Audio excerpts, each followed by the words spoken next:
So I want to guide us through a little practice today with this. And the first step in this practice is to recognize and consciously name, if you will, what we're grieving, what you're grieving, what you've lost over these many months. And so if you have a journal or a piece of paper that you want to do some reflection on, you can grab that, or you can also just do an inner reflection for a moment, closing your eyes and contemplating, whether doing that in writing or just doing that with your eyes closed, contemplating as you look back on these 7 months, what have been the losses? What has just changed drastically in your life?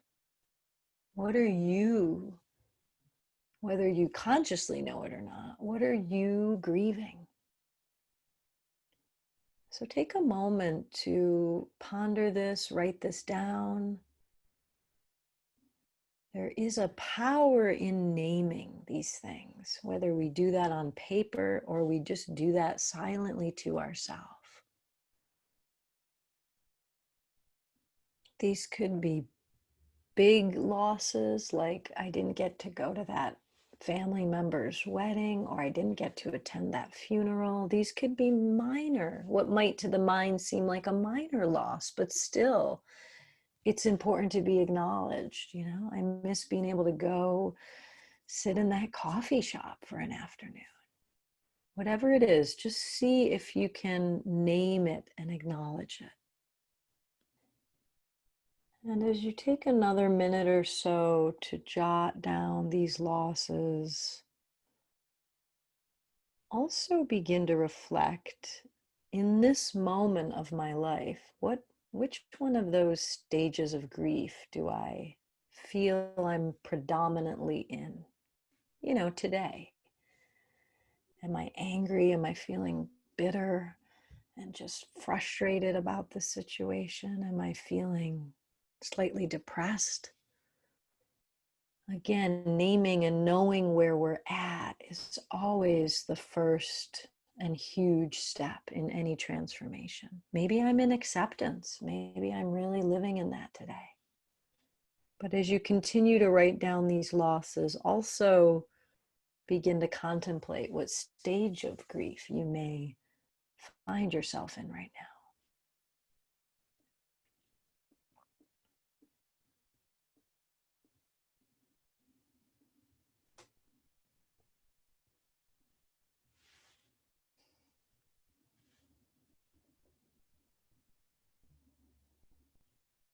Great. And then, just for the purpose of this practice, you can always come back later to add more. There will be more, I'm sure, to add. But for the purpose of this, just pausing that reflection or that journaling for now.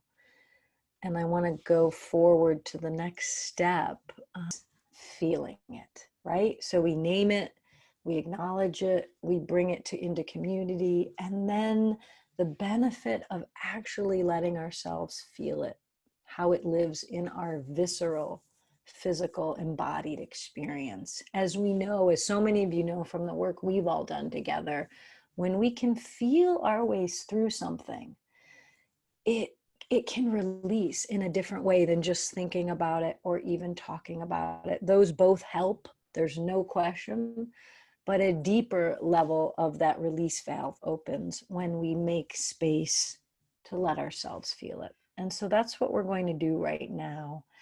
And to kick us off, I want to read another quote to you by another teacher of mine who lives out here in the Bay Area, Jack Cornfield, who talks about grief in the following way. We need to respect our tears. Without a wise way to grieve, we can only soldier on, armored and unfeeling. But our hearts can't learn and grow from that. When we summon the courage to sit with grief, we discover that we're cultivating an environment where our feelings can be felt and healing can begin. And so that's what this third step is for. And we'll just take a few moments today. 5 minutes is often enough to feel into what's there in a way that allows some release. So I'm going to invite you again to, if you're able, close your eyes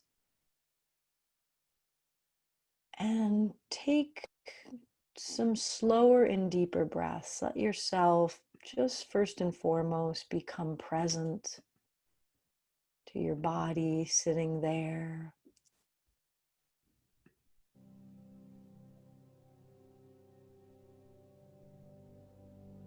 Yeah, just taking another deeper than normal inhalation and a deeper and longer exhalation.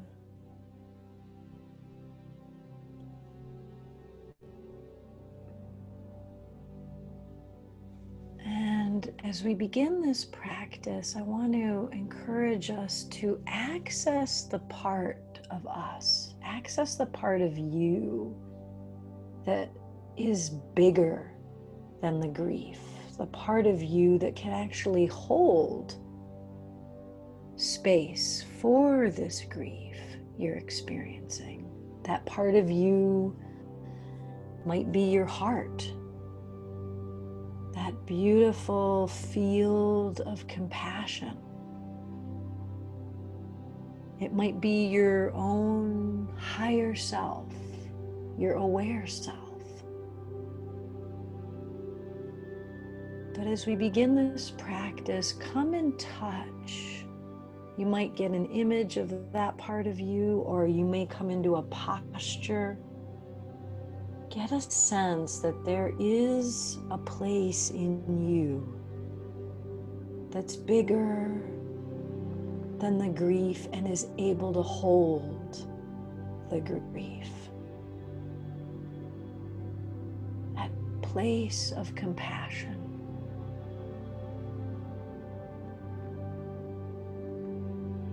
And imagine now that that part of you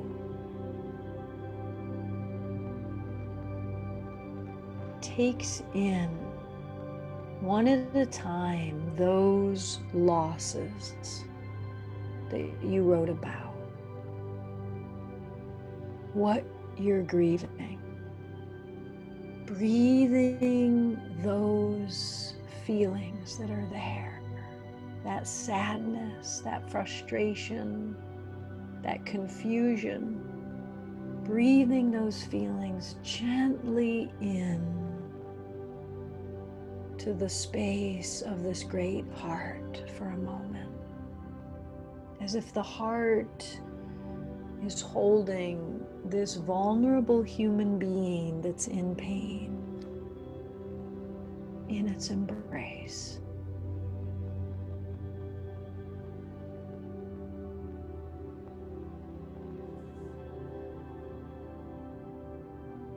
And if tears want to come, or any other emotion wants to come, just allow it to be felt, to be held by this greater space of compassion.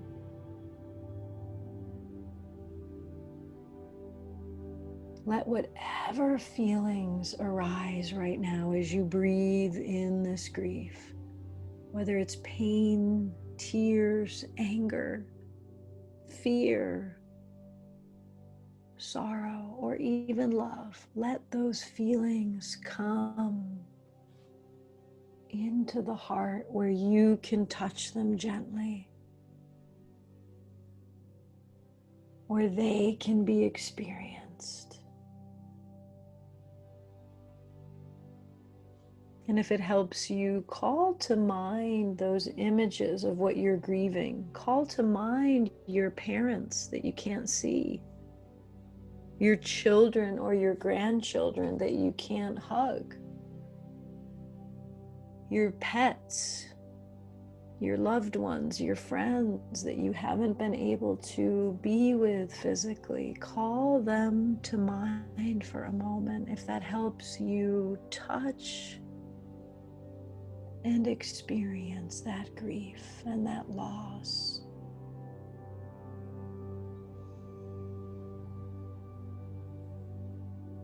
Continuing to breathe, continuing to make room for any feelings, just for these next couple of minutes with our breath. We're just making room for that grief to be there, to be felt,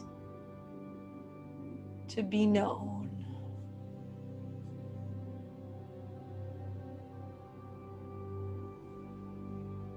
If there's been a loss of your own health, like one of you wrote about, you can feel what that brings up. Let yourself feel whatever feelings that a situation like that evokes.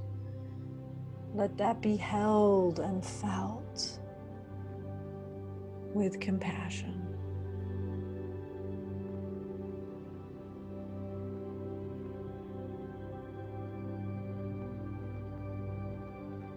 And I'm going to encourage you on your exhale. You're all muted, so on your exhale, let yourself make any sound to release these feelings of grief. Maybe a sigh, maybe a sound to give voice to the anger, to the frustration, to the sorrow. It needs to have a voice too. It needs to be heard. It needs to be known. So just for the next few exhales of this practice, let that grief have voice. Let it have expression. Let it know it can be felt.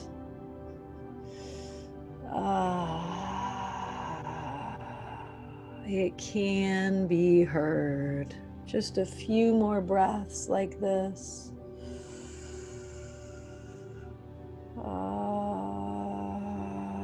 And if there's a body movement that wants to be expressed with that voice, just trust how the body naturally wants to release that feeling. Our bodies, our voices hold a wisdom. They can release these difficult emotions when we give them permission to do so.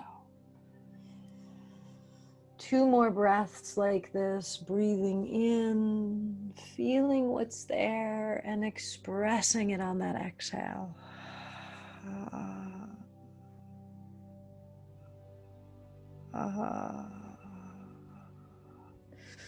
One more big breath, breathing in and expressing it in whatever way your body wants to express that on that exhale.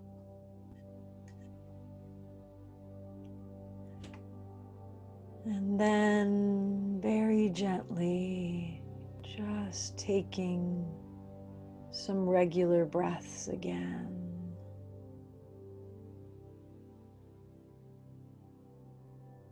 Coming back to an upright posture for a moment. And continuing just to focus on that heart center for just a moment. Accessing again that part of you that is bigger than the grief, that can hold that grief. Feeling that part of you that can hold these vulnerable places inside. Feeling that part of you that is compassionate, that is resilient.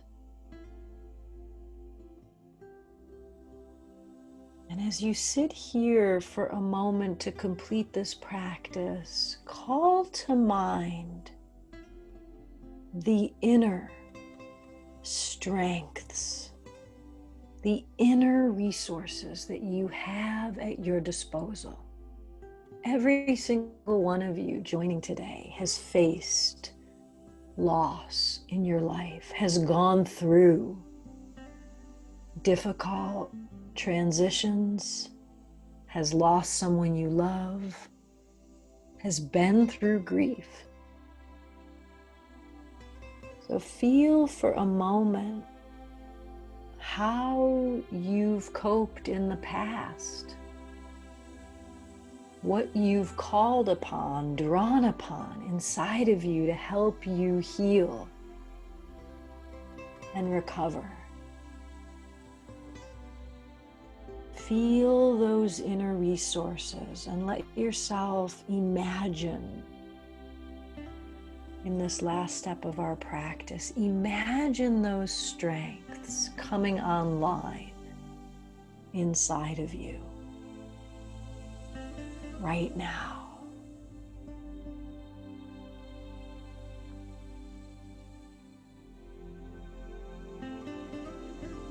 And bringing those inner strengths, bringing them to the part of you that's suffering.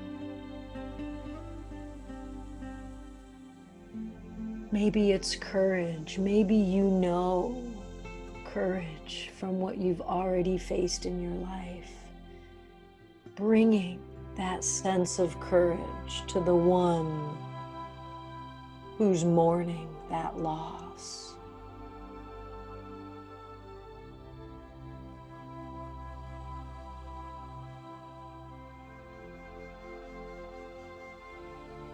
Maybe it's the ability to reach out for support. Maybe you've done that in the past in challenging times, and you can bring that inner resource to this current moment of suffering.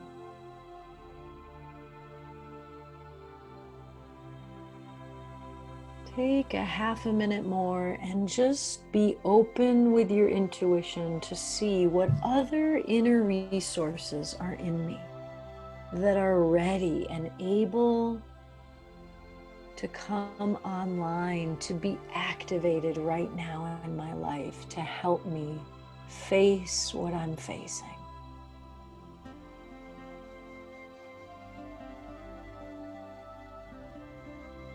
Maybe it's my connection to God or my own spiritual practice that I can recommit to, that can give me strength to face these losses, these fears that I'm dealing with.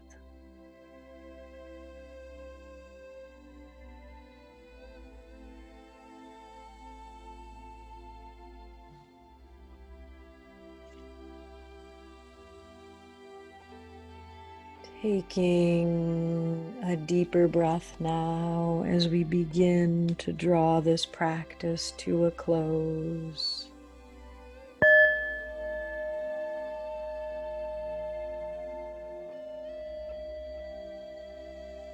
And as you start to transition back, whatever inner resources that you came in touch with at the end of this practice, let yourself either jot those down if you have a piece of paper, or just hold those in your reflection for a moment. These are some inner allies that I can consciously call upon and draw strength from right now.